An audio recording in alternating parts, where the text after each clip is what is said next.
Okay, so in order to move this thing around from right to left, I need a little motor.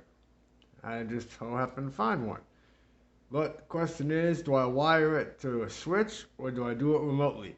Well, I had this little wireless thing with its own wireless controller. I bought a couple of, hooked it up to a 9 volt, and I'm gonna see if I can do it wirelessly.